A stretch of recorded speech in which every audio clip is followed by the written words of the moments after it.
Ko'plab oilalar farzand kutishadi, lekin yillar mobaynida homiladorlik bo'lmasligi mumkin.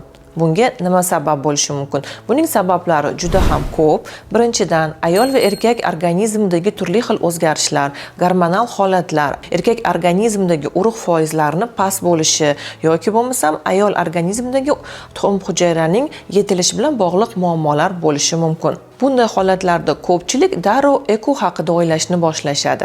Lekin bilishmaydiki, ekodan ko'ra ancha osonroq va arzonroq bo'lgan usul mavjudligini. Bunday vaziyatlarda shifokorlar reproduktiv texnologiyalardan foydalanishadi, ya'ni yordamchi reproduktiv texnologiyalardan biri bo'lgan bu inseminatsiyadir. Assalomu alaykum, men reproduktolog shifokor Usmanova Hilola Anvarovna bugun sizlarga bu usul haqida, u qachon, kimlarga, qanday sharoitlarda qo'llanilishi haqida osongina sodda qilib tushuntirib beraman. Ya'ni inseminatsiya haqida bugun sizlar bilan suhbatlashamiz. Inseminatsiya bu nima? Inseminatsiya jarayoni bu demak quyidagi etaplardan iborat. Inseminatsiya jarayonida bunda ayol hujayrasi, tuxum hujayra yetilgan kuniga, ya'ni yoriladigan ovulyatsiya kuniga erkak urug' hujayralarini demak obработка qilingan holatda ayol kishi organizmiga tibbiy usulda jo'natish inseminatsiya hisoblanadi. Bu ham tabiiy homiladorlikning bir yo'li usuli hisoblanadi. U qanday bajariladi? Qanday etaplardan iborat? Demak, oddiygina qilib aytganimizda, ayol kishi organizmini biz bilamiz, har oyda tuxum hujayra yetilib yoriladi. Ya'ni bu 14-15 kuniga hayz siklni to'g'ri keladi. Ana shu ayol kishi organizmini tuxum hujayra yetilishiga tayyorgarlik ko'rib, buni oldindan yana kerak bo'lsa, demak biz stimulyatsiya berishimiz mumkin, tuxum hujayrani yetiltirishga yordamlashimiz mumkin. Shunday holat tayyorgarlik ko'ramiz va bu jarayonda erkak organizmining ham tayyorgarligini ko'rgan holda, tekshiruvlardan o'tkazgan holda erkak urug'ini olib, demak embriologlar buni maxsus demak ishlovlar beriladi, harakatchanligi, foizlari yanada kerakli bo'lgan demak qo'shimchalar orqali ko'tariladi va buni ovulyatsiya bo'ladigan kuniga ayol kishining organizmini oddiygina usul bilan, tibbiy usulda, ya'ni maxsus kateterlar orqali bachadonni tubi qismiga spermatozoidlar yuboriladi. Ya'ni bu jarayon, inseminatsiya jarayoni albatta bu og'riqsiz, oson usullardan biri hisoblanadi. Operatsiyalar talab qilinmaydi, hech qanday og'riqsizlantirishlar kerak bo'lmaydi. Erkak urug'ini demak osongina o'sha yuvib demak faollashtirilgandan so'ng embriologlar tomonidan biz demak bachadon tubiga maxsus kateter yordamida erkak urug'ini yuborish usuli hisoblanadi. Va bunda albatta talab qilinadigan o'ziga yarasha buni ko'rsatmalari mavjud. Ya'ni bunda erkak urug' foizlari past bo'lganda, miqdor jihatdan nisbatan past bo'lganda, ya'ni tabiiy homiladorlikka yetarli darajada bo'lmaganda, lekin buni ham o'ziga yarasha ko'rsatmalari mavjud. Ya'ni 3 milliondan kam bo'lmasligi kerak. Agar 3 milliondan soni kam bo'ladigan bo'lsa 1 millilitrda, bunda inseminatsiyaga biz yaroqsiz hisoblanadi. Va keyingisi albatta ayol kishini bachadon naylarini ochiq bo'lishi bizga juda muhim ahamiyatga ega. Chunki bunda biz urug'ni bachadon tubiga qo'yib berganimizda urug'lanish albatta trubalarda, ya'ni bachadon naylarida hosil bo'ladi. Shuning uchun yana ikkinchi ko'rsatmalardan biri ayol bachadon naylarini ochiq bo'lishi kerak bo'ladi.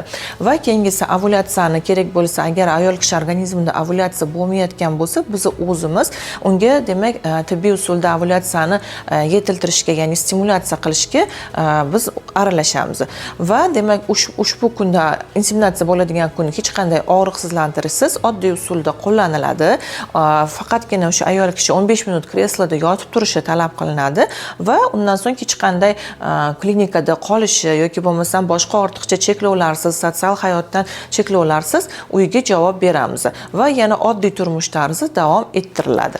Ko'pchilikda noto'g'ri tushuncha bor, ya'ni inseminatsiya bilan eko haqida farqini bilishmaydi. Sizlarga men oddiy tilda tushuntirib beraman. Demak, inseminatsiya bu o'sha erkak urug'larini maxsus ishlovlar berilgandan so'ng tibbiy usulda bachadon tubiga, ya'ni bachadonning ichki qismiga yuborish hisoblanadi. Bu demak oddiygina o'sha tabiiy homiladorlikni bir turi deb aytsak bo'ladi.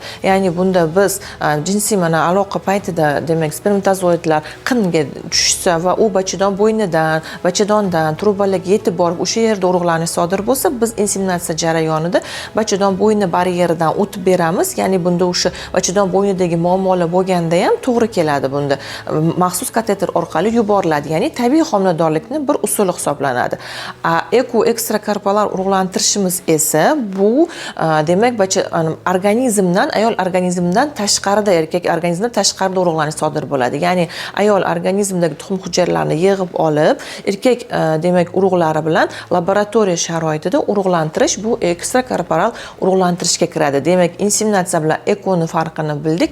Inseminatsiya bu organizmda tabiiy yo'l bilan homiladorlikka erishish bo'lsa, eko esa bu laboratoriya sharoitida sun'iy urug'lantirishni bir yo'li hisoblanadi. Demak, yana ham oddiyroq tilda tushuntiradigan bo'lsak, inseminatsiyada erkak urug'ini topshirgandan so'ng uni demak embriologlar tomonidan laboratoriyada maxsus o'sha urug' foizi chunki kam bo'lganda, soni jihatdan past bo'lganda qo'llaniladi bu usul va bunda demak maxsus o'sha kerakli bo'lgan qo'shimchalar qo'shiladi, ya'ni yana ham foizlarni erkak kishining urug'ini ko'tarilishiga, harakatchanligini oshirishga harakat qilinadi va tibbiy usulda maxsus kateter orqali bachadon bo'ynidan o'tgan holda og'riqsiz usulda bachadonni tubi qismiga qo'yib beriladi. Ya'ni bunda bu tabiiy homiladorlikning bir turi hisoblanadi.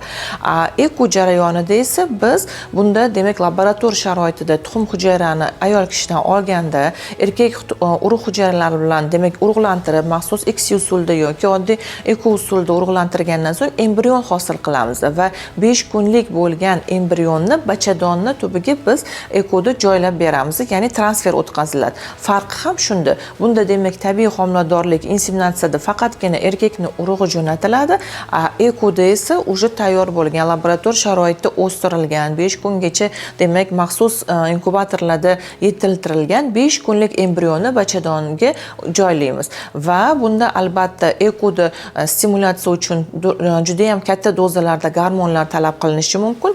Inseminatsiyada esa biz tabiiy yetilgan ovulyatsiyani o'zidagina inseminatsiya jarayonini o'tkazishimiz mumkin. Farqi ham shunda, ya'ni ortiqcha xarajatlarsiz, ortiqcha vaqt ketkazmasdan va ancha ekodan ko'ra biz bilamiz, inseminatsiya bu arzonroq tabiiy usul hisoblanadi. Bizni ishlash jarayonimizda, praktikamizda inseminatsiya usulidan reproduktiv texnologiyalar yordamchi ko'p foydalanamiz. Mana yaqin kunlarda ham bizga demak o'sha yaqin viloyatlardan murojaat etgan bitta patsientimiz, juftligimiz bor edilar. Ular yoshlari 32 yoshda, xo'jayinlarining yoshlari 36 yoshda, lekin biz birlamchi tekshiruvlardan o'tkazganimizda ular o'zi bizga eko uchun murojaat qilib kelishdi. Chunki ularda 4-5 yildan beri homiladorlik kuzatilmayotgandi. Biz ularni tekshirganimizda erkak urug'larning foizi nisbatan kamligi, ya'ni biz bilamiz erkak foizlarda A, B, C kategoriya bo'ladi. Eng aktiv faol harakatchiliklar bu A kategoriya. Bular tabiiy homiladorlik bo'lishi uchun bizga yetarli miqdorda bo'lishi kerak.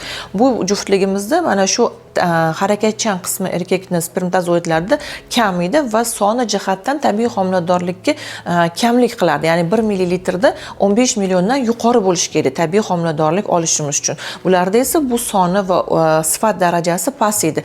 Bularni tekshiruvlardan o'tkazdik, ekoga shoshilmaslikni maslahat berdik va demak analizlarni ko'rgan holda bularga biz bir oycha tayyorgarliklar ko'rdik, kerakli bo'lgan vitaminlarni, qo'shimcha badlarni berdik va ayollarni demak ovulyatsiyasini vaqtiga, kuniga to'g'rilab, kerakli bo'lgan stimulyatsiyani ham berdik. Ya'ni ko'pincha inseminatsiyada biz bitta emas, ikkita tuxum hujayra yetiltirishga harakat qilib, ozgina kerakli bo'lgan stimulyatsiyani qo'shdik va bu juftligimizda biz inseminatsiya jarayonini bajardik, o'tkazdik. Ya'ni tabiiy usullardan biri bo'lgan inseminatsiya jarayonini va inseminatsiyadan so'ng juda ham yuqori, yaxshi HGClar bilan kelishdi.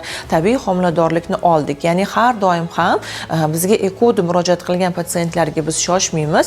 Agar bunga ko'rsatmalar bo'lsa, inseminatsiyaga kerakli bo'lgan spermatozoidlarning miqdori, sifati shunga yetarli bo'lsa, oldin albatta biz biz demak o'sha reproduktiv texnologiyalardan, ya'ni inseminatsiyadan foydalanib ko'ramiz.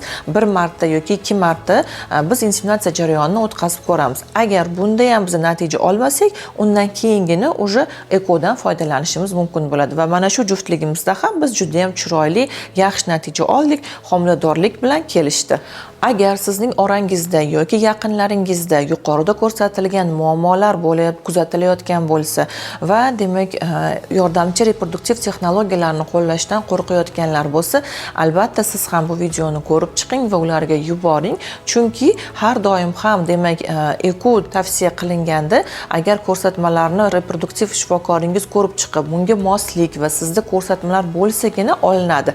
Agar sizda demak bunday ko'rsatkichlaringiz to'g'ri kelsa, erkakning urug' foizi, sifati agar yetarli miqdorda bo'lsa, albatta birinchi navbatda bachadon ichi inseminatsiya jarayoni o'tkazib ko'riladi.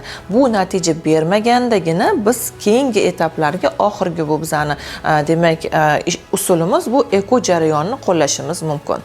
Demak, yuqorida sizga ma'lumot berganim bo'yicha inseminatsiya haqida sizda to'g'ri tushuncha hosil bo'ldi deb umid qilaman. Albatta inseminatsiya bu tabiiy usullardan, demak xulosa qilib aytadigan bo'lsak, inseminatsiya bu ayol va erkakning urug'laridan foydalangan holda tabiiy ayol kishining o'zini ovulyatsiyasida qo'llaniladigan usul hisoblanib, bu ancha arzonroq ekodan ko'ra tabiiy usul hisoblanadi, lekin o'ziga yarasha xarajati bo'ladi. Buni ham va albattaki sizda demak savol paydo bo'ladi. Inseminatsiyada homiladorlikni o'xshash darajasi, foizlari qancha? Inseminatsiyada dunyo bo'yicha statistik ma'lumotlarga tayangan holda inseminatsiya jarayonida homiladorlikka erishish 15 dan 25% ni tashkil qiladi. Shuning uchun agar sizning orangizda bepushtlik bo'lib kuzatilayotgan juftliklar bo'lsa, yaqinlaringiz bo'lsa va ular albatta kelib ko'rsatmalar bo'yicha reproduktologga murojaat qilishingizni va shunda oson, arzon va tabiiy usuldan foydalanishingizni maslahat beramiz. Xulosa qilib aytadigan bo'lsak, inseminatsiya bugungi kunga kelib reproduktiv texnologiyalarning eng zamonaviy va samarali usullaridan biri hisoblanadi. Agar sizga videomiz yoqayotgan bo'lsa, albatta like bosishni unutmang va sizda yana qanday savollar, qanday mavzular sizni qiziqtirayotgan bo'lsa, kommentariyalarga yozib qoldiring. Biz bu haqida albatta sizga ma'lumot beramiz.